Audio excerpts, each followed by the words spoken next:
So I wanted to talk a little bit about maintenance of the tank. Just address that a bit. This will be edited into the video I just took. So besides me just mentioning that, it should kind of flow together, look like just a small clip. But I had already showed the drain, and I made a little.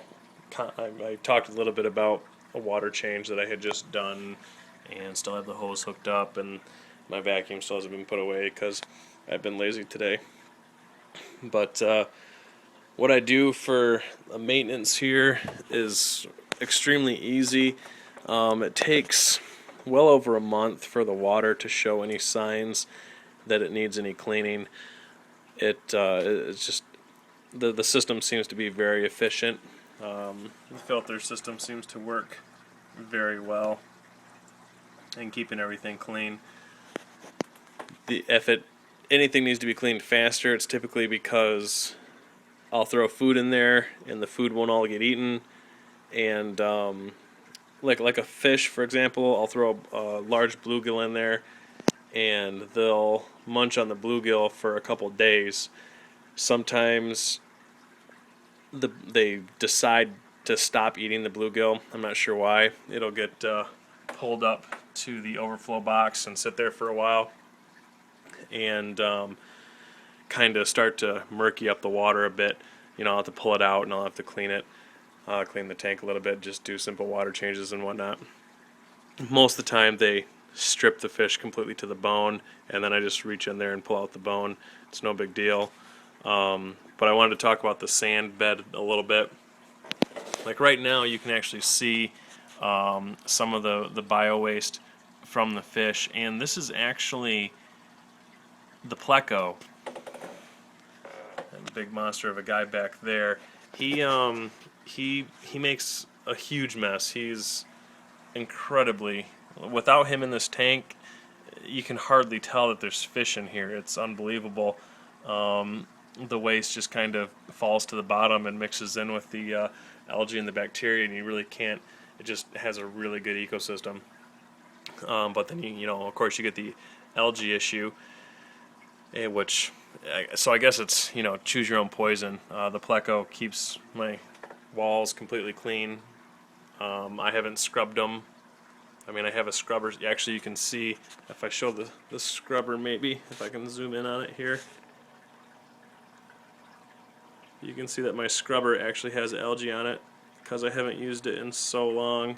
We're talking months, if not longer. It's been a couple months since I've used that scrubber. So the pleco does an amazing job at keeping the glass clean, but everything you see there is waste from the pleco. All of it, everything visible is waste from the pleco. They poop a lot. So that's real simple. You just spot clean with a standard vacuum. It's no different than a rock-based bed, aquarium bed. It's easier to see actually than a rock bed, which I guess is good and bad. Bad in the fact that you have the visibility of it, but good in the fact that it's just super easy to clean.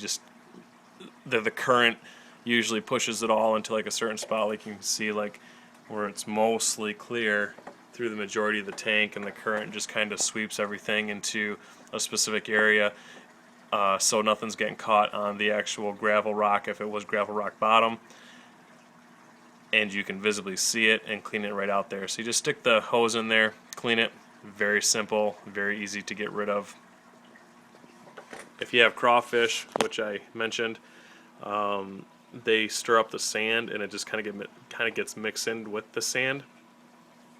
And then you rarely have to do anything. Having crawfish is really nice.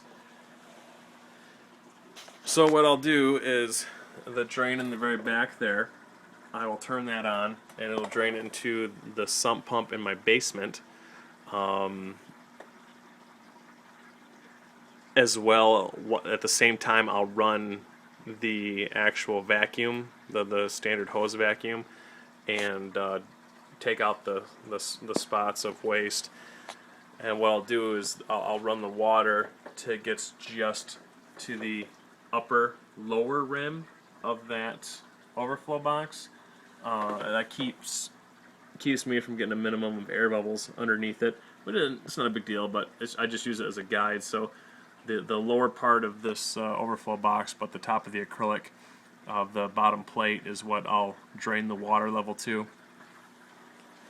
And then I'll just throw water back into it.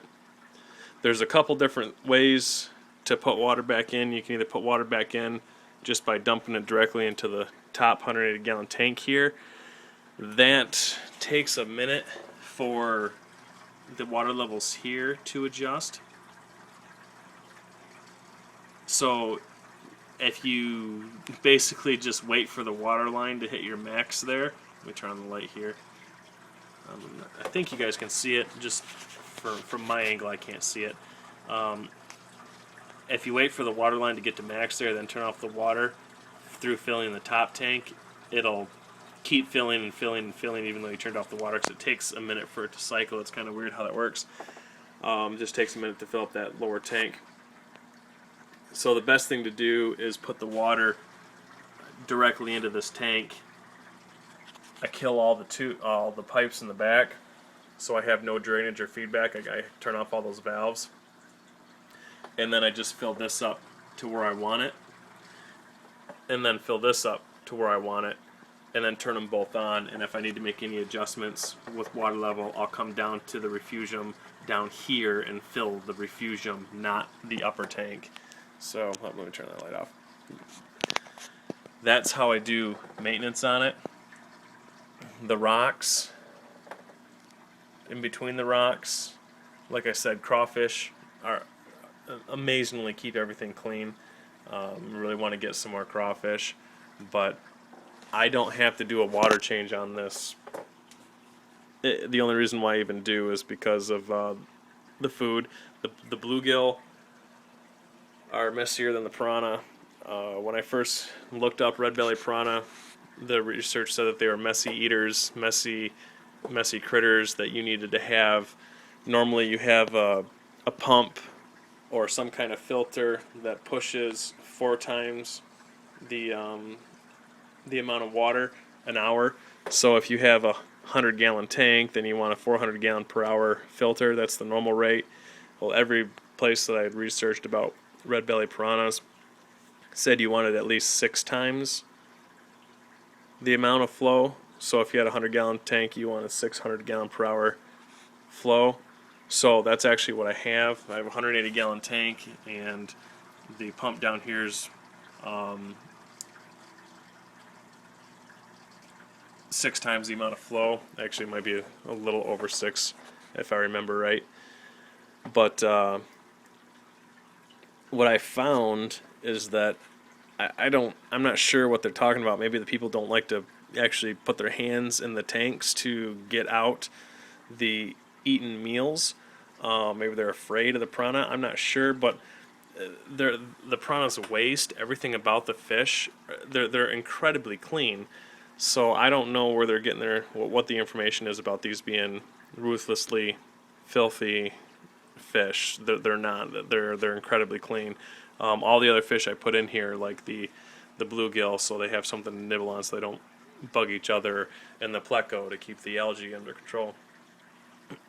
They're the ones that visibly see the waste. When it was just the piranha, because I did have just the piranha in this tank, when I had 11 of them, you didn't have to vacuum the bottom. You just didn't. They were very clean fish. I was very surprised. So I don't know what the deal was on that. I do know that you can train these things to be aggressive, which I think is cruel because you have to starve them, and then basically teach them that anything that hits the water is to be attacked immediately in order for food, and then that in return sets in to where anything that hits the water just gets attacked immediately, despite whether or not they're hungry or not. So you turn them into an aggressive fish. That's cruel in my opinion. I don't do that. I keep them fed on a regular basis. Right now, if you look at all their bellies, they're they're round and, you know, nice and full and healthy, and I can stick my hand in there. All those fake plants, you know, I put them in the other day, stuck my hand in there. The piranha swim away. The bluegill will come up and nip me more than the piranha be on the other side of the tank. They're just not aggressive. They're not an issue. So I don't know if that's what people are talking about, but yeah, if you put food in there, you know, they'll strip it down to the bone, or if they decide to, the second they decide to stop eating it, they won't touch it again, no matter how hungry they get. So if you're not going to go in there and actually remove the carcass or the skeleton or whatever, then yeah, I could see why it'd be messy. But other than that, I don't understand where people say they're extremely messy fish. They don't have messy waste. It's small. It blends right in with the bacteria that forms on the, see, like right here, if I focus in there, right there you have bacteria that has formed on the sand bed. And you can see that actually there is waste in there from the piranha, but it's hard to tell between that and just the normal coloration of the bacteria. And then you have a piece of pleco waste there in the top of the screen, and you know that stands out like a sore thumb. But the actual waste of the piranha just doesn't really stand out. It kind of just blends in. So very easy to take care of. The filtration system I got does a great job. At least it seems to, anyway. I would like to get this to where I didn't ever have to do a water change, and it just would run and be a self-sufficient system. I don't really have the knowledge to do that yet. I'm still a beginner. I don't even know if it's possible. So hopefully I can keep learning and keep getting more information on this and just kind of make this a really nice system. And then when I do, I got a 200-gallon setup, 230-gallon setup that I'm going to be doing here with a 100-gallon refugium and a 130-gallon top tank, but I'm doing it in a shelf manner to where they're both display tanks, and they're both tanks that hold, the refugium will actually hold a turtle system with a little waterfall and pebble. I actually already got that set up, but I will not be doing any of that tank stuff until I have every bug and kink worked out of this system, so I can get everything on paper and do everything in a nice logical order. Doing siliconing out of logical order is ridiculously difficult. If you look up here, like it looks so crappy, the silicone job that I did up there, because trying to reach my fingers in there when I had pieces already in there, it was just almost impossible to get to certain angles and get my fat mitts in between little gaps there to try and get silicone in there. It was very, very difficult. All that was trial and error, so I didn't know what was needed and what was working, and some things went in before other things, and it was all mostly just a guessing game of trying to logically deduce what would keep this working, keep that working, allow for the sand to stay, allow for a fluidized sand bed filter along with a fluidized bioball filter into a bedrock. Getting all that was so much trial and error that now that I have it all done, I'll be able to do it in a manner that's logical and, you know, looks, I guess, more professional, if you will. So that's really it. Every once in a while, I'll stir up the sand, probably about once a month during the water change. I just have a piece of PVC pipe, small diameter, that I'll stick in there, and I'll swirl the sand around. It'll cause the water to get, you know, a little cloudy, obviously, because you're stirring up the sand. And then I just use the rear drain there in the back to drain it out. Again, no lower than the bottom of that overflow box. The sand that's nice, good, clean sand immediately settles to the bottom, and anything like waste or anything else that's in the cloudy gets pretty much sucked out the drain, and I refill it back up and good to go.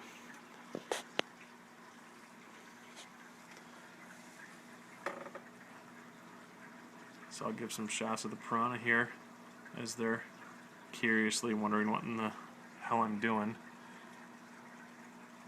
Probably wanting to be fed. Hot dogs are also a cheap food source for these guys. Buy a big pack of hot dogs and throw them in here, and well, not at once. You take one hot dog, you chop it up. Pretty much my rule of thumb is whatever they can eat within 3 minutes. I find out what the level is, so I keep feeding them, keep feeding them, keep feeding them, and then at the end of 3 minutes, when I have food left over, then I start backing down each time, and I find a medium. Since they're growing, it's a little difficult because you keep having to add more, but you don't want to add too much because then you start really murking up the water. But not too bad. On a side note, if anybody watching this wants to turn this into a drinking game, just drink every time I use the words probably get you hammered by the end of the video. So, well, thanks guys. I will cut this back into the normal feed of the video.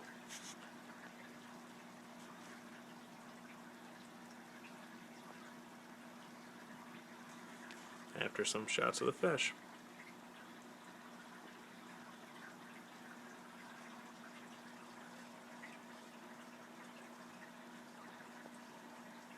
I'll also add a couple videos that I have of the piranha eating, if anybody wants to see. A school of 8 piranha, you know, baby piranha. They don't quite have the teeth or the jaw strength to just normal piranha. When they school and attack something, one will go up, take a bite, and immediately swim away, and it allows for the next one to go up and take a bite, and they just keep rotating that cycle so everybody in the school can feed. With these guys and gals, I'm actually not sure how to tell the difference in their sex, but with these fish still being juvenile, their teeth and their jaw strength is not quite to the point where they can just swim up, razor sharp, snip off a hunk of meat and swim away. So they end up clamping on and then just like thrashing around trying to get the piece of meat off or cut through, you know, with their teeth to before they can swim away. So they end up, you know, you get a couple of them trying to basically tug of war whatever it is they're trying to eat just to get, you know, meat off of it. So it's kind of interesting, and I'll throw up a video that I have of them eating one of the bluegill before the pleco comes over and takes it over. So thanks again, guys.